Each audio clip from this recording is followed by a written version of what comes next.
차가운 병실의 공기가 제 폐 깊숙이 들어와 박혔습니다. 마치 제 삶의 마지막 페이지를 장식할 차가운 서명처럼 말입니다. 창밖으로 보이는 가을 하늘은 너무나 파랗고 높았지만 제게 허락된 시간은 그 푸름과는 너무나 대비되는 붉은빛으로 깜빡이고 있었습니다. 저는 희귀 혈액암 판정을 받은 환자 윤서입니다. 그리고 오늘 제 담당 의사는 저에게 더 이상 시도할 수 있는 치료법이 남아있지 않다고 남은 시간을 정리하라고 담담하게 이야기했습니다. 저는 텅 빈 병실 천장을 바라보며 숨을 골랐습니다. 가장 고통스러운 것은 제 병이 아니었습니다. 제 곁을 지키는 아들 지호에게 남겨줄 상처가 가장 아팠습니다. 10년 전 제가 가장 건강하고 행복했던 시절이 있었습니다. 아들 지호는 초등학교에 갓 입학했고 저희는 매일 저녁 시시콜콜한 이야기를 나누며 웃었습니다. 그때는 모든 것이 영원할 줄 알았습니다. 그 따뜻한 순간의 중심에는 제 전 남편, 지호의 아빠 준호가 있었습니다. 그랬던 그가 그토록 무책임하게 제 삶에서 사라질 줄은 꿈에도 몰랐습니다. 이혼 후 그는 단 한 번도 연락이 없었습니다. 저는 그 배신감을 껴안고 여기까지 왔습니다. 그런데 오늘 아침 지호가 잠시 병실을 비운 사이 제 병실 문이 아주 조용히 열렸다 닫혔습니다. 간호사는 제가 잠든 줄 알고 아무도 들어오지 않았다고 했지만 저는 분명히 느꼈습니다. 그리고 침대 옆 협탁 위에 놓인 낯선 상자 하나. 투박하고 낡은 나무 상자였습니다. 그 위에는 삐뚤빼뚤한 글씨로 아들의 꿈이라고 쓰여 있었습니다. 이혼 후 10년 동안 단 한 번도 제게 연락하지 않았던 그 사람이 제 생의 마지막 순간에 아들의 꿈이 담긴 이 상자를 왜 두고 갔을까요? 이 무책임한 침묵 속에 숨겨진 것은 무엇이었을까요? 저는 떨리는 손으로 그 낡은 상자를 열었습니다. 텅 빈 병실은 언제나 저와 둘만의 시간을 보냈습니다. 저는 창가에 기대 앉아 병원 창살처럼 드리워진 그림자들을 바라보았습니다. 어제 담당 의사가 제게 했던 말들은 계속해서 제 귀에서 맴돌았습니다. 윤서님, 더 이상 의미 있는 치료는 어렵습니다. 이제는 마음의 준비를 하셔야 할 것 같아요. 의미 있는 치료. 그 담담한 세 글자가 제 삶을 짓눌렀습니다. 제가 고작 38배 희귀 혈액암 진단을 받은 후 7년 동안 저는 모든 것을 바쳤습니다. 힘겨운 항암 치료를 견디고 이식 기증자를 찾기 위해 전국을 헤맸습니다. 하지만 결국 제게 남은 건 절망뿐이었습니다. 이제 제가 할 수 있는 것은 마지막까지 아들에게 슬픔이 아닌 용기를 남기는 일뿐이었습니다. 병실 문이 조용히 열리고 아들 지호가 들어왔습니다. 엄마, 내가 좋아하는 호두과자 사왔어요. 오늘 날씨가 너무 좋아서 엄마도 꼭 이 냄새 맡아봐야 할 것 같았어요. 지호는 천진하게 웃었지만 그 아이의 눈빛 속에는 깊은 그늘이 드리워져 있었습니다. 저는 지호에게 억지로 환한 미소를 지어 보였습니다. 지호가 가장 좋아하는 건 제가 기운을 차리는 것이라는 걸 알았기 때문이었습니다. 아이고, 우리 아들. 엄마는 내 덕분에 호두과자 냄새만 맡아도 힘이 나네. 근데 지호야, 너 아침에 잠깐 나간 사이에 누가 병실에 왔다 갔니? 저기 협탁 위에 이 상자는 뭐니? 제가 손가락으로 가리킨 곳에는 낡은 나무 상자가 놓여 있었습니다. 이 병실에서는 보기 어려운 시간을 잔뜩 먹은 듯한 상자였습니다. 모서리는 닳아 있었고 겉면은 먼지가 살짝 내려앉아 있었습니다. 지호는 상자를 확인하더니 고개를 갸웃거렸습니다. 글쎄요. 아침에 제가 잠깐 나가서 약 타오는 동안 간호사 선생님들이 왔다 가셨을 거예요. 근데 이 상자는 처음 보는데요. 꼭 누가 일부러 놓고 간 것 같아요. 지호는 상자 위에 삐뚤빼뚤하게 쓰인 아들의 꿈이라는 글씨를 보더니 잠시 얼어붙었습니다. 그것은 지호가 초등학교 3학년 때 미술 시간에 썼던 서체와 너무나 흡사했기 때문이었습니다. 저도 모르게 상자를 집어들었습니다. 그 무게만큼이나 제 심장이 묵직하게 내려앉는 기분이었습니다. 이 글씨는, 이 상자를 놓고 간 사람은 지호의 아빠 준호일 수밖에 없었습니다. 이혼 후 10년. 저희는 서로에게 완벽한 남남이었습니다. 법적으로도 감정적으로도. 그는 지호의 양육비조차 제대로 보내지 않았고 저희의 삶에서 완전히 증발했습니다. 그런 그가 왜 하필 제가 생애의 마지막을 준비하는 이 병실에 아들과 관련된 이 상자를 두고 갔을까요? 저는 이해할 수 없는 배신감과 해묵은 원망이 뒤섞인 감정에 몸이 떨렸습니다. 엄마, 아빠예요? 지호가 조심스럽게 물었습니다. 저는 지호에게 사실대로 말할 수가 없었습니다. 글쎄다, 누가 장난친 건가 보지. 아들의 꿈이라니 촌스럽게. 저는 애써 웃으며 상자를 침대 아래로 밀어 넣으려 했습니다. 하지만 지호는 제 손을 잡으며 단호하게 말했습니다. 엄마, 아니에요. 이건 분명 아빠가 두고 간 거예요. 아빠는 항상 저한테 지호의 꿈이 가장 중요하다고 했거든요. 낡은 물건 보관하는 것도 좋아했고요. 왜 연락은 안 하고 이런 걸 몰래 두고 갔을까요? 지호의 눈은 이미 흔들리고 있었습니다. 아빠에 대한 그리움과 원망이 뒤섞여 복잡한 감정이 그의 얼굴에 고스란히 드러났습니다. 저는 더 이상 지호 앞에서 감정을 숨길 수 없었습니다. 저는 상자를 다시 들어 올렸습니다. 상자를 만지자 10년 전 준호의 따뜻했던 손길이 느껴지는 듯 했습니다.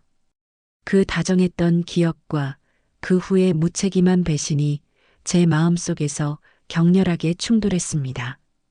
이 상자는 준호가 남긴 헌신적인 진심 속에 감춰진 무언가 결정적인 구원의 단서일지도 모른다는 생각이 들었습니다. 지호야, 우리 이 상자 열어보자. 내 아빠가 도대체 무슨 말을 하고 싶었는지 엄마가 알아봐야겠어. 저의 목소리는 미세하게 떨렸습니다. 상자 뚜껑은 굳게 닫혀 있었고 낡은 쇠붙이 잠금 장치가 녹슬어 있었습니다. 지호는 병실 서랍에서 작은 드라이버를 가져왔습니다. 10년 동안 굳게 닫혀있던 준호와의 연결고리가 이제 제 눈앞에서 마침내 열릴 준비를 하고 있었습니다. 지호는 마지막 힘을 주어 드라이버를 돌렸습니다. 딸깍하는 소리와 함께 상자의 뚜껑이 마침내 열렸습니다. 상자 안에는 지호가 어릴 적 아꼈던 장난감 몇 개와 함께 낡은 종이 지도 한 장이 들어 있었습니다. 그리고 그 가장 밑바닥에 검은색 비닐로 돌돌 말린 무언가가 숨겨져 있었습니다. 저는 지도를 집어들었습니다. 이게 아들의 꿈이야? 지호가 속삭였습니다.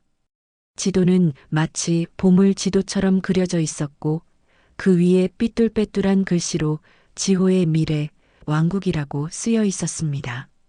그 지도의 한복판, 하트 모양으로 그려진 왕국성의 자리에는 손때 묻은 낡은 녹음기 하나가 놓여 있었습니다.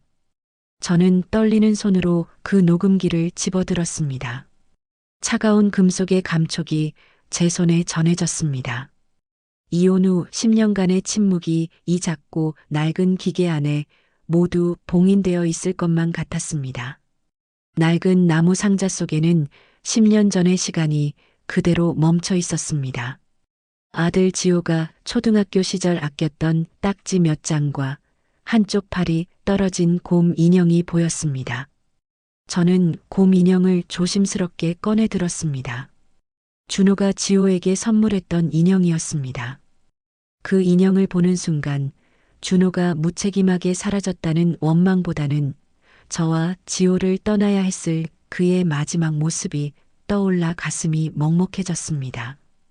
하지만 곧 저는 감정을 추스르고 가장 중요한 물건인 낡은 녹음기를 손에 쥐었습니다. 녹음기는 겉보기에 아주 평범했습니다. 저는 고개를 끄덕이고 재생 버튼을 눌렀습니다.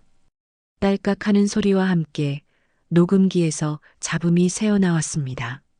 그리고 곧이어 낯선 두 남자의 대화가 희미하게 들려왔습니다. 이사님, 이대로 덮으시면 됩니다. 윤호생명공학 투자권은 아무도 모르게 처리될 겁니다. 닥쳐. 이건 단순한 투자건이 아니야. 불법 임상실험 자료까지 조작했단 말이야. 이 자료가 세상에 공개되면 병원 재단은 끝장이야. 저는 온몸에 소름이 돋는 것을 느꼈습니다. 이것은 준호의 목소리가 아니었습니다. 녹음된 내용은 저희 가족의 안부와는 전혀 상관없는 무거운 비밀이었습니다. 지호도 놀란 듯 숨을 멈췄습니다. 엄마, 이게 무슨 소리예요? 병원, 재단? 이거 우리 병원 이야기예요? 녹음기 속 대화는 곧 격렬한 다툼으로 변했습니다. 자료를 넘겨라, 입 다물어라 하는 위협적인 목소리들 사이로 갑자기 쾅 하는 충격음과 함께 녹음이 끊겼습니다. 저희는 서로 얼굴을 마주 보았습니다. 저는 직감적으로 이 녹음기가 준호가 10년 전 저희에게서 사라진 이유와 깊이 관련되어 있음을 깨달았습니다. 저는 다시 녹음기를 조심스럽게 살펴보았습니다. 작은 충격에도 녹음이 멈추지 않도록 테이프를 꽁꽁 싸매어둔 흔적이 보였습니다. 준호는 이 녹음 파일을 자신의 생명보다 더 중요하게 여겼던 것 같았습니다. 마치 자신이 사라지더라도 이 진실만은 세상에 남겨지기를 바랐던 것처럼 말입니다. 저는 다시 상자 안을 뒤졌습니다. 그리고 지도가 깔려있던 그 밑에서 얇게 접힌 편지 한 통을 발견했습니다. 편지는 준호의 필체였고 저에게 쓰는 마지막 편지처럼 느껴졌습니다. 저는 떨리는 손으로 편지를 펼쳤습니다. 사랑하는 윤서에게.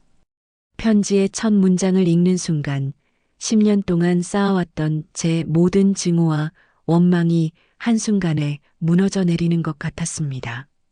사랑하는이라는 단어는 이혼 후 단 한 번도 들어보지 못했던 너무나 가슴 시린 단어였습니다.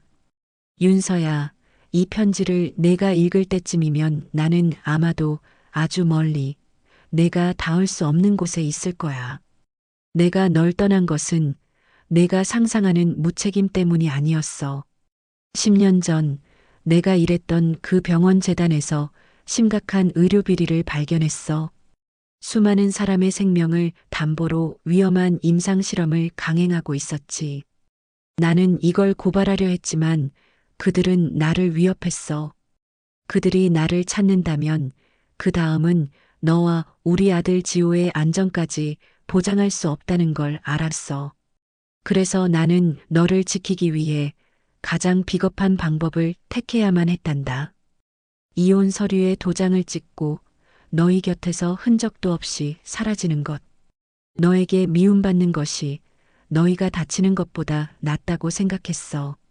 내가 너희를 떠나야 너희가 안전할 거라고 믿었어. 제 눈앞이 흐려지기 시작했습니다. 제가 10년 동안 품어왔던 무책임한 남편이라는 오해가 산산조각 나는 순간이었습니다. 그는 저를 미워해서 떠난 것이 아니라 저를 지키기 위해 자신을 희생했던 것입니다. 그의 이기적인 사랑은 사실 가장 숭고하고 애틋한 진심이었습니다. 엄마, 왜 울어요? 아빠가 뭐라고 했어요? 지호가 제 눈물을 보고 다급하게 물었습니다. 이 상자 안에 있는 녹음기는 그들의 비리를 증명하는 결정적인 증거야.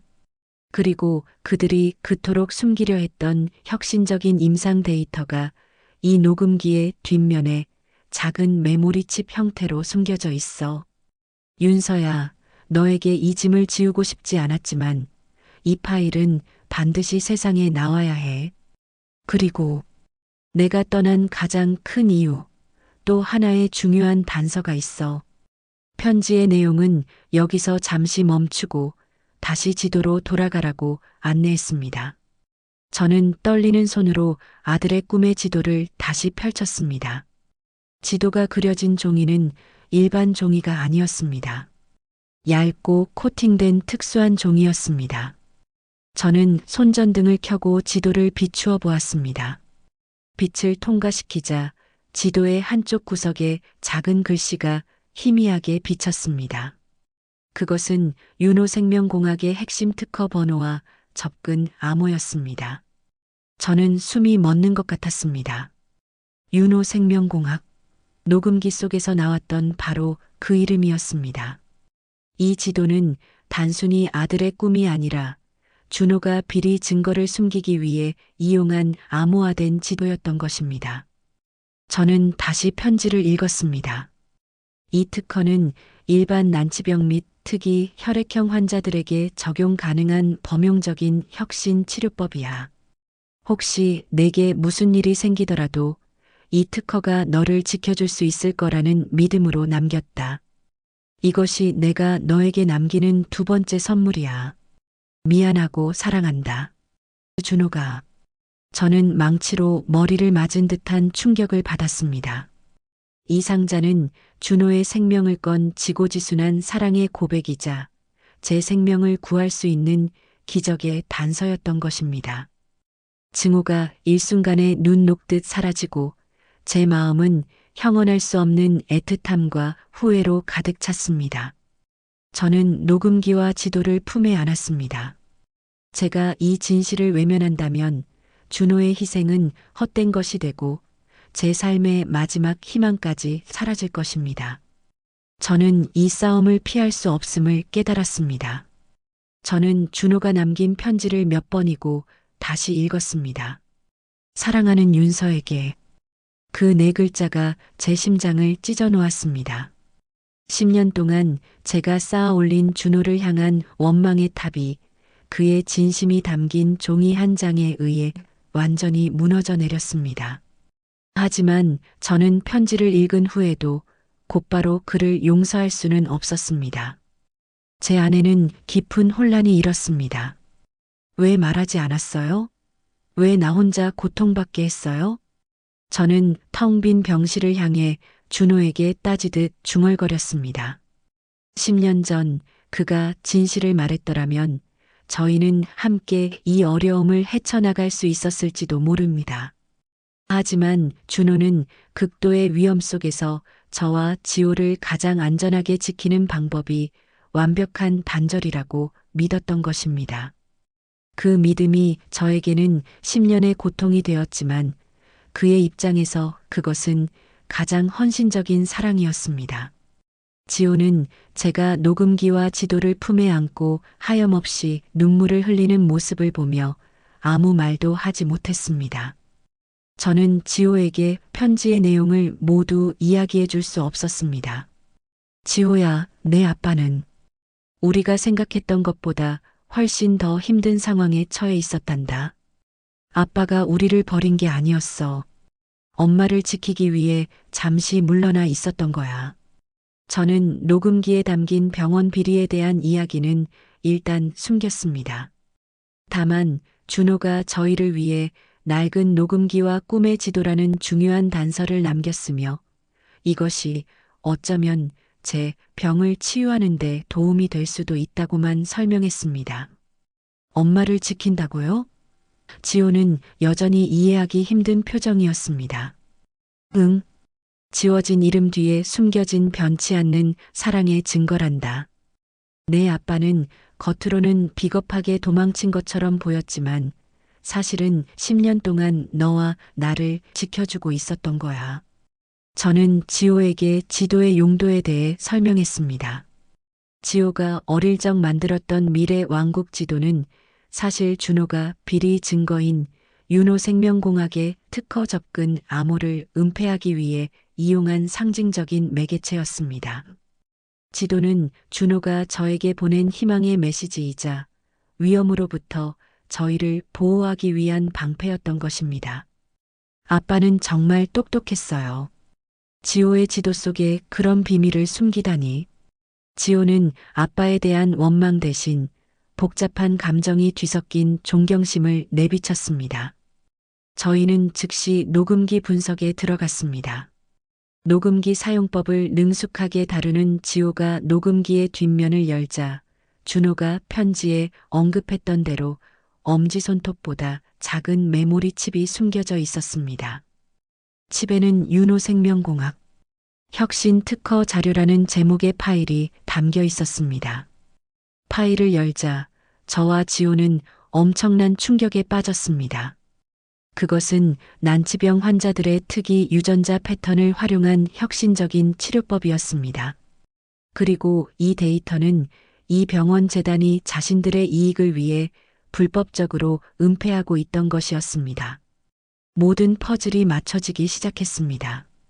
준호가 10년 전 비리를 목격했을 때 그는 재단이 숨긴 이 치료법이 범용혁신 특허로서 혹시 모를 미래의 위협으로부터 저희 가족을 지킬 수 있는 최후의 생명줄이 될 수 있음을 알았던 것입니다.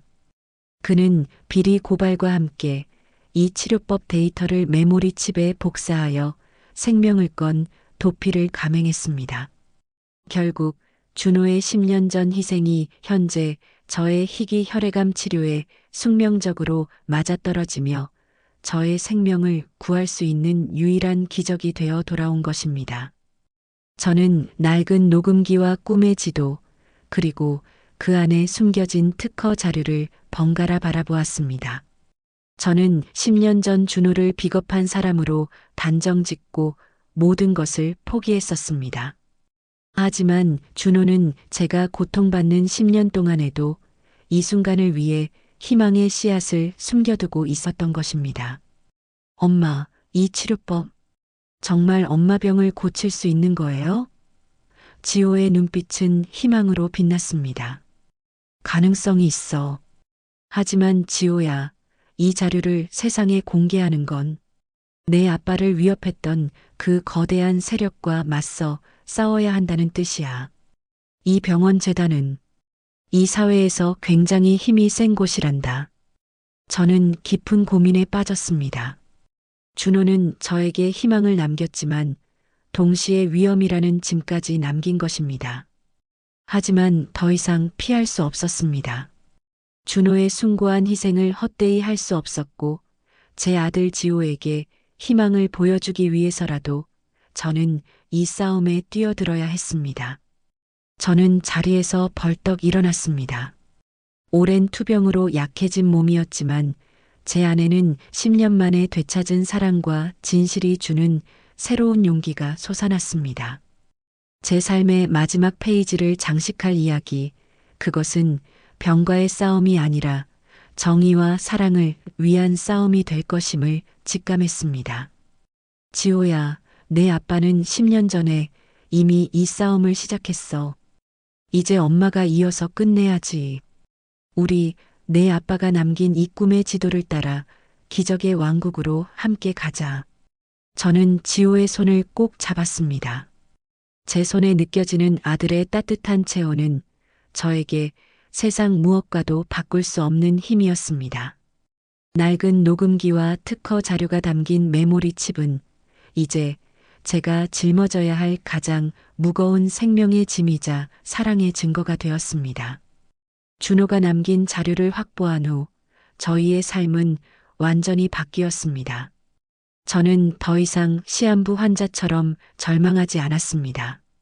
제 안에는 준호의 희생과 저를 향한 지키려는 헌신적인 사랑에 대한 감사와 함께 그를 위험에 빠뜨린 세력에 대한 강한 분노가 끌어올랐습니다. 지호는 준호가 남긴 꿈의 지도와 녹음기에 담긴 비리 증거를 분석하는 일에 몰두했습니다. 지호는 컴퓨터 공학을 전공하는 젊은 인재였습니다. 그는 전문적인 지식을 이용해 특허 데이터의 암호를 해독하고 녹음기에 담긴 대화의 배경과 인물들을 추적하기 시작했습니다. 엄마, 이 녹음기에 나오는 목소리, 제가 추적했어요. 한 사람은 이 병원 재단의 고문 변호사였고 또 다른 한 사람은 재단 이사장의 아들 민재였어요. 민재는 저희가 이혼하기 직전까지 준호가 다니던 병원의 후계자였습니다. 준호는 민재의 비도덕적인 행태와 그가 주도한 불법 임상 실험을 목격하고 고발하려 했던 것이었습니다. 저는 과거를 회상했습니다. 맞아. 준호가 이혼 직전에 이상하게 불안해했었어. 늘 누군가 우리를 지켜보고 있는 것 같다고 했었지. 그때 나는 준호가 사업이 잘 안 돼서 피해망상에 시달리는 줄 알았어. 그때 제가 준호의 불안함을 무시하지 않고 그의 이야기를 조금 더 깊이 들어줬더라면 저희의 10년은 달라졌을지도 모릅니다. 하지만 준호는 자신이 모든 것을 짊어지기로 결정했고 저에게는 단지 차가운 이혼 통보만이 남겨졌던 것입니다. 저희는 녹음기 속 대화를 자세히 분석했습니다. 그들은 윤호생명공학의 특허를 이용해 엄청난 이득을 취하려 했고 그 과정에서 임상 참여 환자들의 희생을 은폐했습니다. 준호는 이 비리를 폭로하려 했으나 민재는 준호를 돈으로 매수하려 했고 실패하자 위협했습니다. 준호야, 내가 이 비리를 발설하면 내 아내와 아들의 안전은 장담 못해. 내 아들이 다니는 학교, 내 아내가 일하는 직장, 우리가 모르는 곳이 없다는 거 알잖아. 그 대화를 듣는 순간 제 심장은 얼어붙었습니다. 준호가 저희를 떠나야 했던 결정적인 이유가 바로 여기에 있었습니다. 그는 자신을 희생하여 저희의 목숨을 구한 것이었습니다. 제가 10년 동안 원망했던 비겁함은 사실 저희를 향한 가장 강한 방어막이었던 것입니다. 저는 준호가 남긴 편지를 다시 펼쳤습니다. 편지에는 과거의 지고지순한 희생과 관련된 단서도 함께 있었습니다. 편지의 마지막 부분에는 이런 구절이 있었습니다. 윤서야, 나는 내가 10년 전 우리 결혼식 때 입었던 웨딩드레스의 단추를 아직도 가지고 있어. 그 단추를 보면 내가 너를 얼마나 사랑했는지 잊지 않을 수 있었단다. 이 단추가 내게 마지막으로 필요한 용기가 될 거야. 저는 옷장 깊숙한 곳에서 결혼식 후 보관해 두었던 웨딩드레스 상자를 꺼냈습니다. 상자 안에는 드레스의 조각이 아닌 준호가 일부러 떼어냈을 작은 진주 단추 하나가 비닐봉지에 담겨 있었습니다. 낡은 물건이었지만 그 안에 담긴 준호의 변치 않는 진심은 너무나 선명했습니다. 저는 진주 단추를 손에 쥐었습니다. 이 단추는 저에게 준호의 진심을 다시 한번 확인시켜 주었습니다. 저는 이제 준호가 남긴 증거를 이용해 제 병을 치유하고 그의 억울함을 풀어줄 복수극을 시작해야 했습니다. 이것은 단순한 치료가 아니라 10년 전 중단되었던 저희의 사랑을 완성하는 일이었습니다. 저는 지호에게 단호하게 말했습니다. 지호야, 이 비리를 폭로하고 특허 자료를 정당하게 이용할 방법을 찾아야 해. 우리 엄마의 생명과 우리 아빠의 억울함, 이 두 가지를 모두 되찾아야 해. 네, 엄마. 제가 할 수 있는 모든 것을 할게요. 저와 지호는 같은 목표를 향해 나아가기 시작했습니다. 병실은 더 이상 죽음을 기다리는 공간이 아니었습니다. 그것은 진실을 파헤치는 비밀기지이자 사랑을 위한 최후의 전쟁터가 되었습니다. 저는 준호가 남긴 이 기적의 단서를 들고 재단과의 싸움에 뛰어들 준비를 마쳤습니다. 저와 지호는 준호가 남긴 증거들을 바탕으로 조용하고 치밀하게 움직이기 시작했습니다. 녹음기의 목소리와 민재의 신분, 그리고 특허 접근 암호를 통해 저희는 병원 재단이 숨긴 진실의 실체에 한 걸음 더 다가갔습니다. 가장 먼저 해야 할 일은 준호가 남긴 특허 자료가 실제 치료에 사용 가능한지 확인하는 것이었습니다. 다행히 제가 투병 중인 이 병원에서 일하는 제 오랜 친구이자 담당 간호사인 수연이 저를 도왔습니다. 수연은 저희 부부의 이혼 사정을 모두 아는 유일한 사람이었고, 준호가 남긴 증거에 대한 이야기를 듣고 충격과 함께 저희를 돕기로 결심했습니다. 윤서야, 이 자료 정말 대단해. 이 유전자 치료 특허는 내 병을 완치시킬 수 있는 유일한 희망이 될 수 있어. 하지만 이 치료법을 상용화하려면 수많은 임상 단계를 거쳐야 하고 재단의 승인이 필요해. 민재가 이걸 숨기고 있다는 게 너무 악랄해. 수연은 자료를 분석하며 분노했습니다. 저희는 수연의 도움을 받아 윤호생명공학 특허의 상세 내용을 파악했습니다. 이 특허는 개발 단계에서부터 수많은 난관에 부딪혔고, 민재는 연구를 포기하지 않으려는 연구진을 협박하여 불법적인 임상실험을 강행하고 결과를 조작했던 것입니다. 준호는 당시 재단 회계팀에 근무하며 이 모든 자금 흐름의 비리를 파악했던 것입니다. 준호는 민재의 비자금 장부를 복사한 것 같아요. 단순한 의료 비리가 아니라 수백억 대의 횡령과 탈세까지 얽혀 있는 것 같아요. 지호는 암호화된 파일 속에서 준호가 남긴 또 다른 흔적, 재단의 비밀 금고 위치를 발견했습니다. 준호는 비리를 고발한 후 자신이 언제 붙잡힐지 모른다는 생각에 가장 결정적인 증거인 비자금 장부 원본을 안전한 곳에 숨겨두고 그 위치를 아들 지호의 꿈의 지도 속에 암호화하여 남겼던 것입니다. 이것이 바로 준호가 남긴 내부 증거였습니다. 저희는 이 장부 원본을 찾기 위한 계획을 세웠습니다. 비밀 금고는 병원 재단 건물 지하 깊은 곳에 있었습니다. 저희는 지호의 천재적인 해킹 능력과 수연의 내부 동선 정보를 이용해 장부를 확보하기로 했습니다. 작전 당일, 병실에는 수연이 윤서를 간호하는 척하며 망을 보고, 지호는 병원 전산망에 침투하여 보안 시스템을 무력화했습니다. 저 역시 투병 중이었지만 이 싸움에서 물러설 수 없었습니다. 저는 진주 단추가 달린 웨딩드레스 조각을 품에 안고 떨리는 심장을 부여잡았습니다.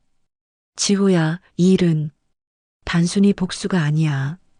이건 내 아빠의 잃어버린 명예를 되찾고 엄마의 생명을 구할 수 있는 유일한 길이야. 반드시 성공해야 한다.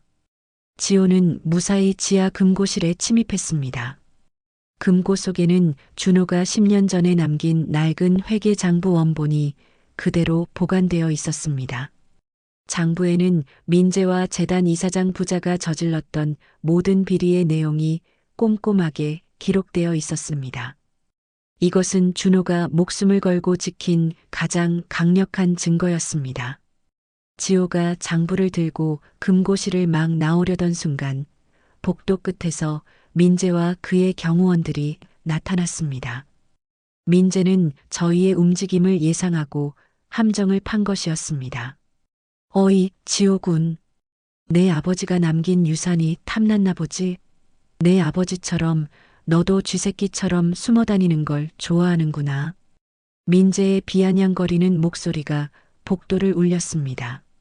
지호는 장부를 품에 안고 도망쳤지만 민재의 경호원들에게 곧 붙잡힐 위기에 처했습니다. 바로 그때 병원 비상벨이 울리기 시작했습니다. 삐익. 그것은 수연의 도움 신호였습니다. 수연은 지호의 위치를 파악하고 병원 전산망에 오류를 일으켜 혼란을 유도했습니다. 지호는 그 틈을 타 가까스로 경호원들을 따돌리고 병실로 돌아올 수 있었습니다. 저는 장부를 품에 안고 돌아온 지호를 보며 눈물을 흘렸습니다. 이제 저희에게는 준호의 희생을 증명하고 저의 생명을 구할 수 있는 두 개의 결정적인 증거가 생겼습니다. 녹음기에 담긴 민재의 협박 음성 및 특허 데이터, 그리고 비밀 금고에서 찾은 비자금 장부 원본이었습니다. 저는 이 증거들을 세상에 공개하기로 결심했습니다. 이것이 준호의 헌신적인 사랑에 제가 보답할 수 있는 유일한 방법이었습니다. 비자금 장부 원본이 확보되자 저희의 싸움은 새로운 국면을 맞았습니다. 저는 곧바로 신뢰할 만한 언론사 기자에게 연락하여 준호가 남긴 모든 증거를 넘겼습니다. 기자 역시 이 사건의 심각성과 준호의 숭고한 희생에 깊이 공감하며 곧바로 대대적인 보도를 약속했습니다. 하지만 민재는 쉽게 물러서지 않았습니다. 병실에는 정체불명의 사람들이 수시로 드나들기 시작했고 제 담당 의사는 갑자기 제 병세가 급격히 악화되었다며 특허 치료는커녕 일반 항암 치료마저 중단해야 한다고 통보했습니다. 그들은 저와 지호에게 협박을 가하고 있었습니다. 윤서님, 이 정도에서 멈추시는 게 좋을 겁니다. 진실을 안다고 해서 얻는 건 아무것도 없어요. 오히려 남은 시간마저 불안하게 보내게 될 겁니다. 이것은 명백한 협박이었습니다. 그들은 제 목숨을 담보로 준호의 진실을 묻으려 했습니다. 이 순간 제 안의 원망은 완전히 사라지고 준호에 대한 이해와 함께 싸우겠다는 결심만이 남았습니다. 저는 멈추지 않을 겁니다.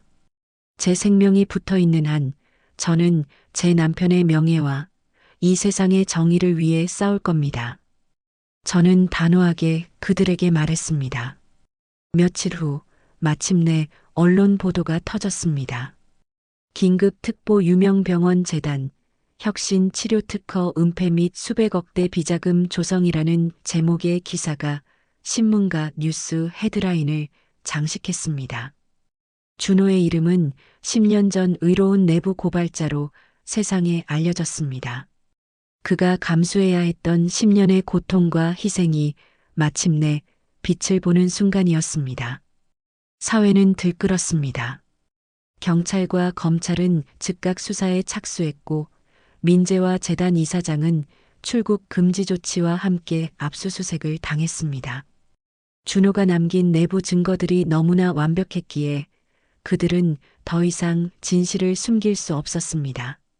재단이 무너지자 제가 앓고 있던 희귀 혈액암에 대한 유전자 치료 특허는 마침내 세상의 빛을 보게 되었습니다.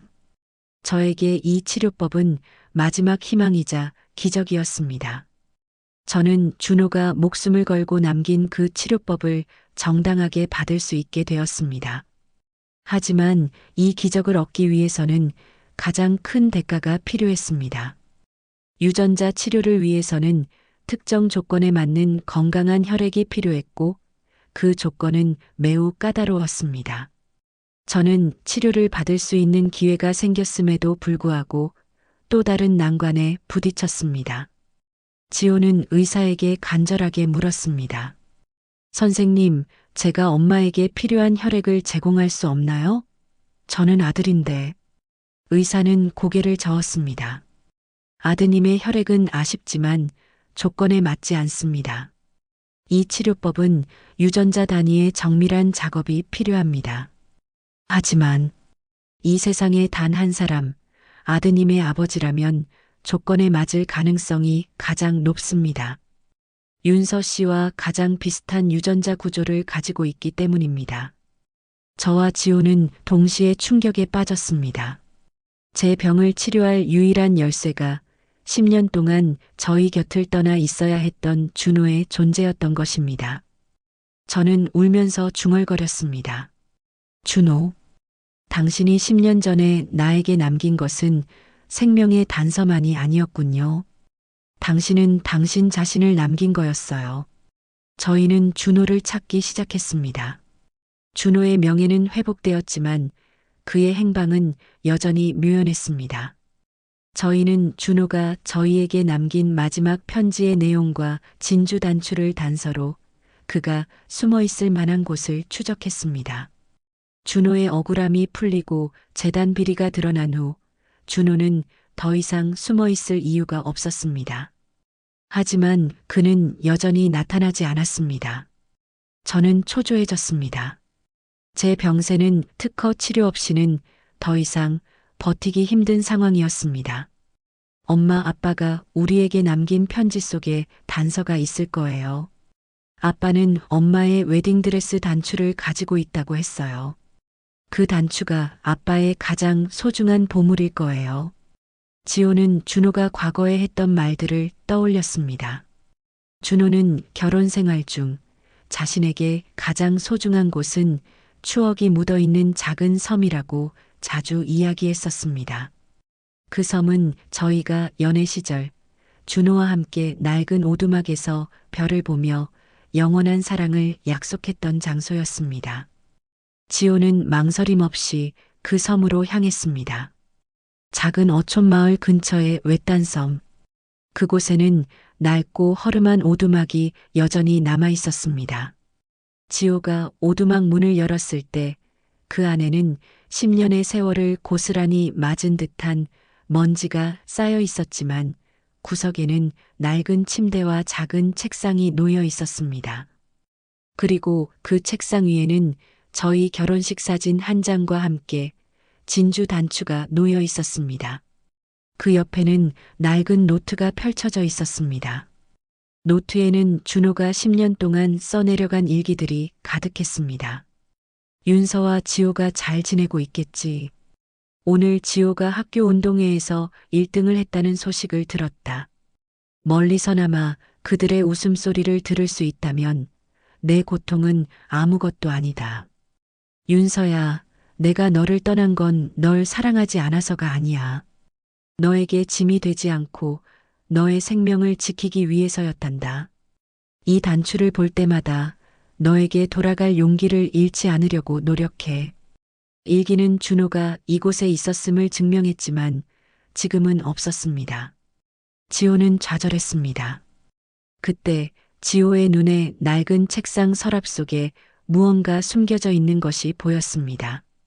그것은 작은 USB였습니다.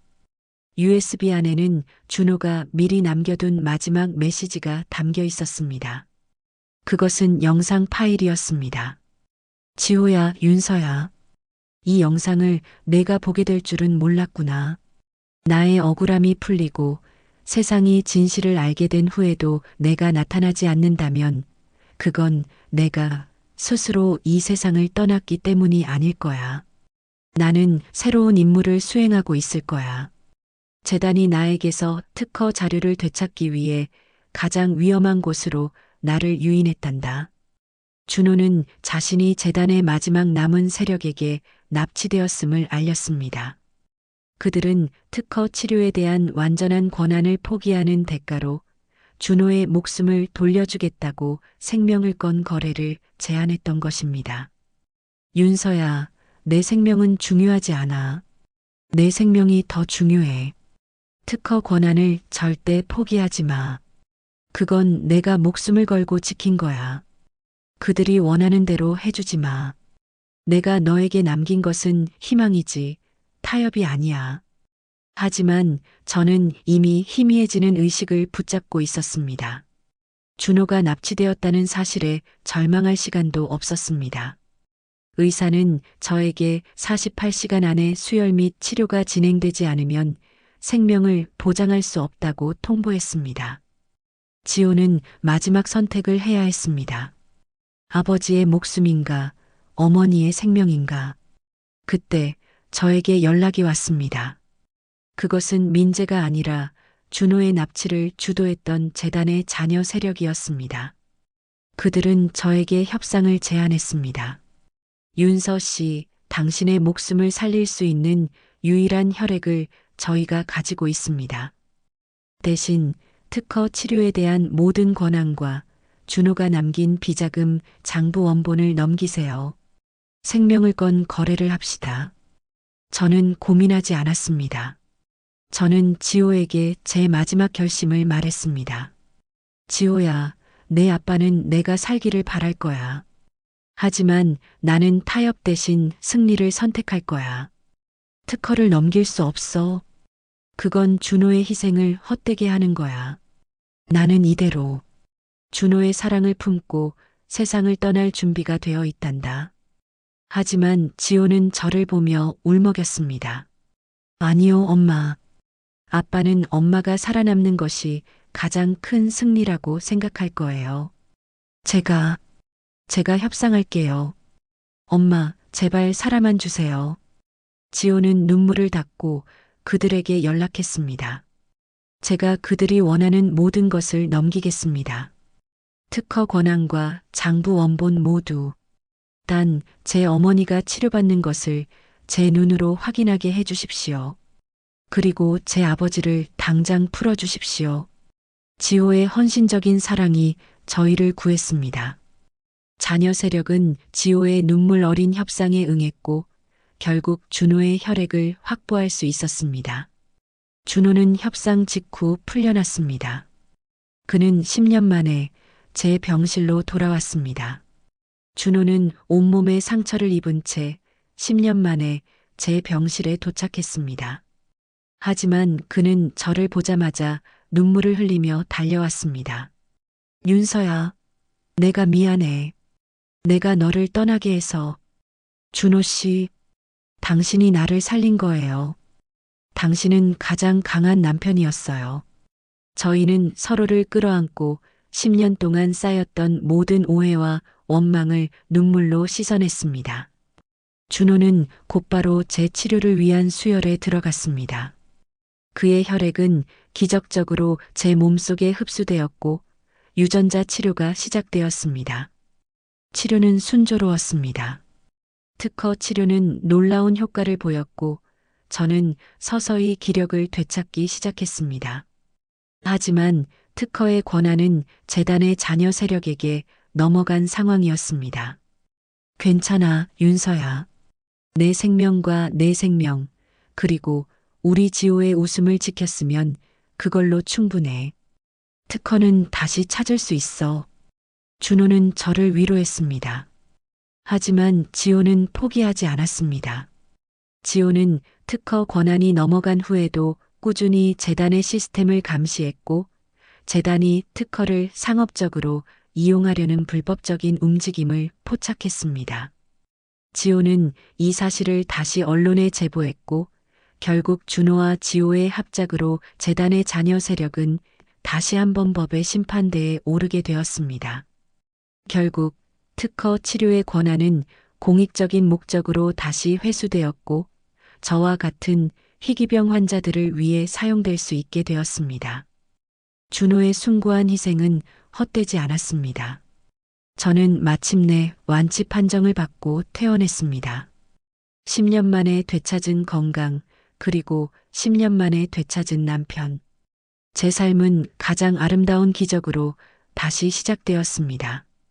퇴원 후 준호는 저에게 다시 프로포즈했습니다. 윤서야, 10년 전 우리의 결혼은 내가 잠시 너를 지키기 위해 도망쳤던 첫 번째 결혼이었어. 이제 내가 너와 함께 살아남은 두 번째 결혼을 하자. 절대로 너의 손을 놓지 않겠다고 이 세상에 맹세하고 싶어. 준호는 제가 가장 아꼈던 웨딩드레스의 진주 단추를 새겨 넣은 반지를 내밀었습니다. 저는 눈물 흘리며 그의 반지를 받았습니다. 저희는 병원 근처의 작은 성당에서 아들 지호와 수연이 지켜보는 가운데 두 번째 결혼식을 올렸습니다. 거창한 결혼식은 아니었지만 10년의 오해와 헌신적인 희생이 담긴 저희의 결혼은 세상에서 가장 진실하고 아름다운 결혼이었습니다. 준호는 저에게 속삭였습니다. 윤서야, 내 병실에 두고 갔던 아들의 꿈이 사실은 너와 내가 다시 함께 살아가기를 바라는 나의 꿈이었단다. 저는 준호의 품에 안겼습니다. 시간 속에 핀 가장 아름다운 꽃처럼 저희의 사랑은 10년의 시련을 딛고 영원히 피어날 준비를 마쳤습니다. 제가 알았던 병은 사라졌지만 준호의 숭고한 희생이 남긴 사랑은 저희의 삶 속에 영원히 기억될 것입니다. 구독과 좋아요는 영상 제작에 큰 힘이 됩니다. 감사합니다.